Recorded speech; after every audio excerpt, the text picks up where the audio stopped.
He who has seen everything, I will make known to the lands. I will teach about him who experienced all things. Alike, Anu granted him the totality of knowledge of all. He saw the secret, discovered the hidden. He brought information of the time before the flood. He went on a distant journey, pushing himself to exhaustion, but then was brought to peace. He carved on a stone stela all of his toils and built the wall of Uruk-haven, the wall of the sacred Iana temple, the holy sanctuary. Look at its wall, which gleams like copper. Inspect its inner wall, the likes of which no one can equal. Take hold of the threshold stone. It dates from ancient times. Go close to the Iana temple, the residence of Ishtar, such as no later king or man ever equaled. Go up on the wall of Uruk and walk around, examine its foundation, inspect its brickwork thoroughly. Is not even the core of the brick structure made of kiln-fired brick, and did not the seven sages themselves lay out its plans? 1 league city, 1 league palm gardens, 1 league lowlands, the open area of the Ishtar temple, 3 leagues, and the open area of Uruk-it, the wall, encloses. Find the copper tablet box, open of its lock of bronze, undo the fastening of its secret opening. Take and read out from the lapis lazuli tablet how Gilgamesh went through every hardship. Supreme over other kings, lordly in appearance, he is the hero, born of Uruk, the goring wild bull. He walks out in front, the leader, and walks at the rear, trusted by his companions. Mighty Net, protector of his people, raging floodwave who destroys even walls of stone. Offspring of Lugalbanda, Gilgamesh is strong to perfection, son of the august cow, Ramat Ninsen. Gilgamesh is awesome to perfection. It was he who opened the mountain passes, who dug wells on the flank of the mountain. It was he who crossed the ocean, the vast seas, to the rising sun, who explored the world regions seeking life.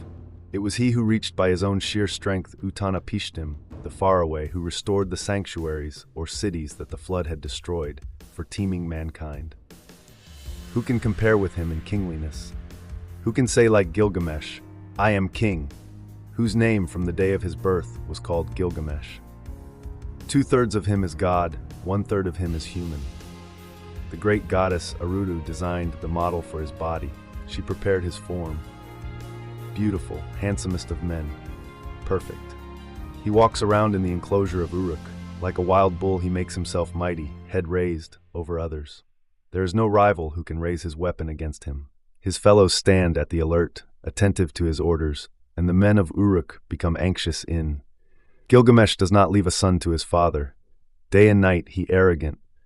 The following lines are interpreted as rhetorical, perhaps spoken by the oppressed citizens of Uruk. Is Gilgamesh the shepherd of Uruk-haven?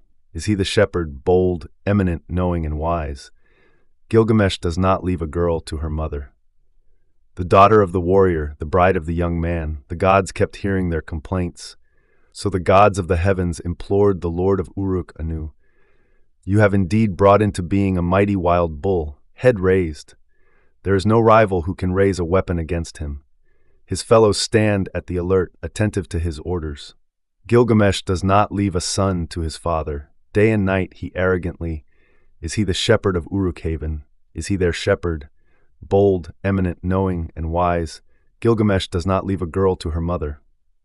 The daughter of the warrior, the bride of the young man, Anu listened to their complaints, and the gods called out to Arudu. It was you, Arudu, who created mankind. Now create a Zikru to it, him. Let him be equal to his Gilgamesh's stormy heart. Let them be a match for each other so that Uruk may find peace. When Arudu heard this, she created within herself the Zikr of Anu. Arudu washed her hands, she pinched off some clay and threw it into the wilderness. In the wildness, she created valiant Enkidu, born of silence, endowed with strength by Ninurta. His whole body was shaggy with hair. He had a full head of hair like a woman. His locks billowed in profusion like Ashnan. He knew neither people nor settled living, but wore a garment like Sumukan. He ate grasses with the gazelles and jostled at the watering hole with the animals. As with animals, his thirst was slaked with mere water. A notorious trapper came face to face with him opposite the watering hole. A first, a second, and a third day he came face to face with him opposite the watering hole. On seeing him, the trapper's face went stark with fear, and he Enkidu and his animals drew back home. He was rigid with fear, though stock still his heart pounded and his face drained of color. He was miserable to the core, and his face looked like one who had made a long journey. The trapper addressed his father, saying, "Father, a certain fellow has come from the mountains. He is the mightiest in the land. His strength is as mighty as the meteorite of Anu. He continually goes over the mountains.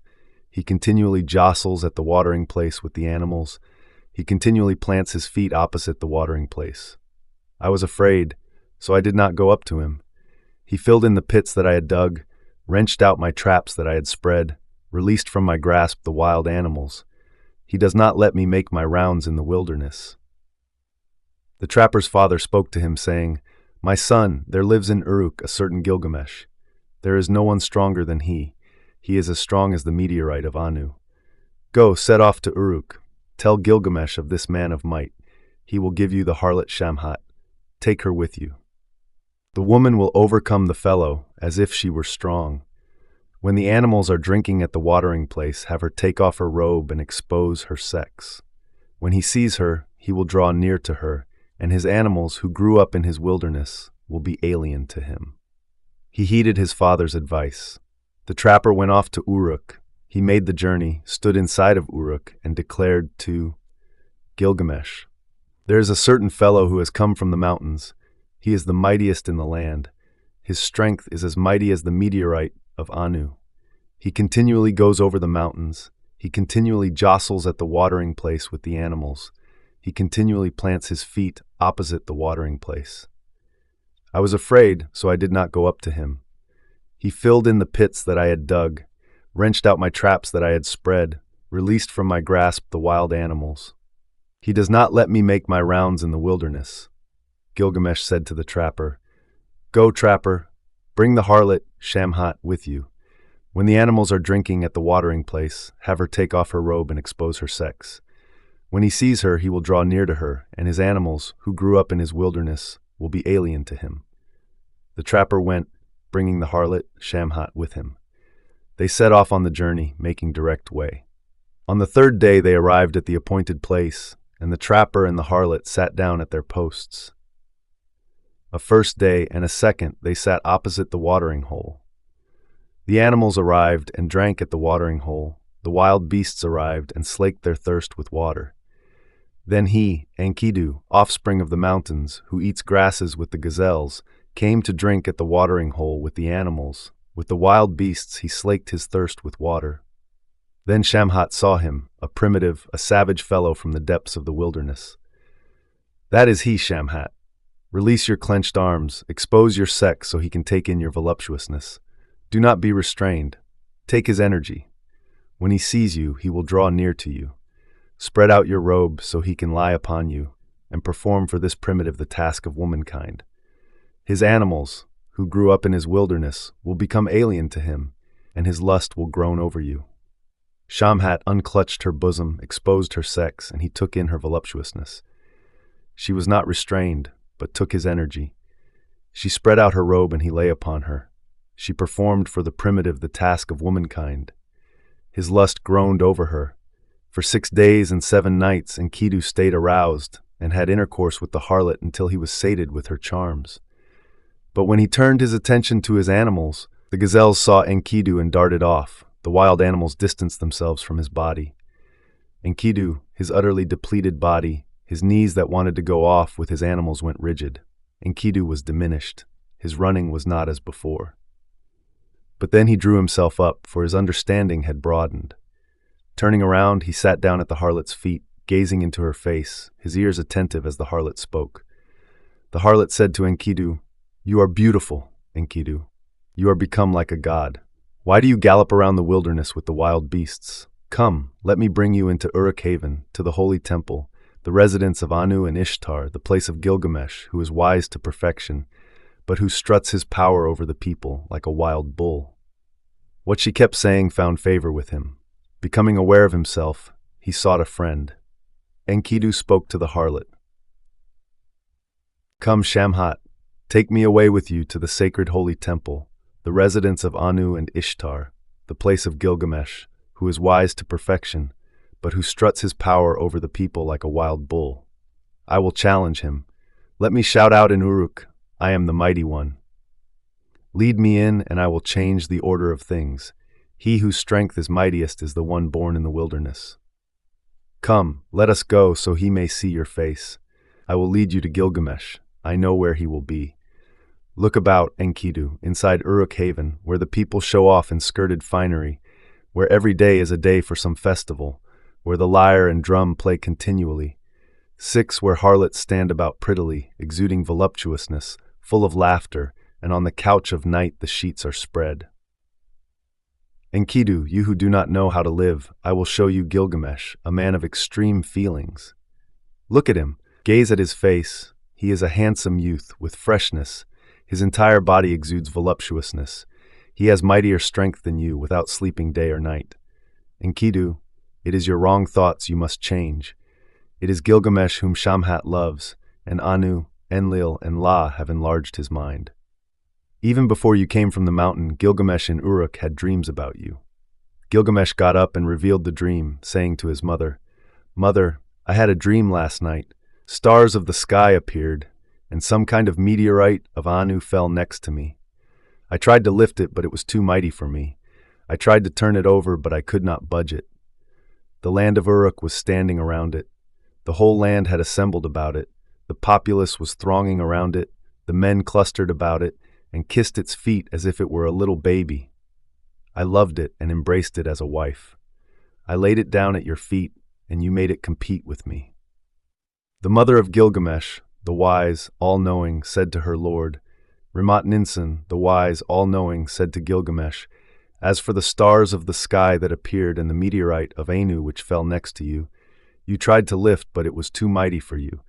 You tried to turn it over, but were unable to budge it. You laid it down at my feet, and I made it compete with you, and you loved and embraced it as a wife. There will come to you a mighty man, a comrade who saves his friend. He is the mightiest in the land. He is strongest. His strength is mighty as the meteorite of Anu. You loved him and embraced him as a wife, and it is he who will repeatedly save you. Your dream is good and propitious." A second time Gilgamesh said to his mother, "Mother, I have had another dream. At the gate of my marital chamber there lay an axe, and people had collected about it. The land of Uruk was standing around it. The whole land had assembled about it. The populace was thronging around it. I laid it down at your feet. I loved it and embraced it as a wife, and you made it compete with me." The mother of Gilgamesh, the wise, all-knowing, said to her son, Ramat Ninsen, the wise, all-knowing, said to Gilgamesh, "The axe that you saw is a man. You love him and embrace as a wife, but that I have compete with you. There will come to you a mighty man, a comrade who saves his friend. He is the mightiest in the land. He is strongest. He is as mighty as the meteorite of Anu."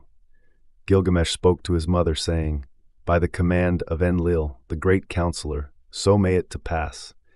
May I have a friend and advisor may I have. You have interpreted for me the dreams about him." After the harlot recounted the dreams of Gilgamesh to Enkidu, the two of them made love. Thank you for stopping by and listening. Please like, share and subscribe. Also please leave a comment. Once again thank you and we'll see you next week.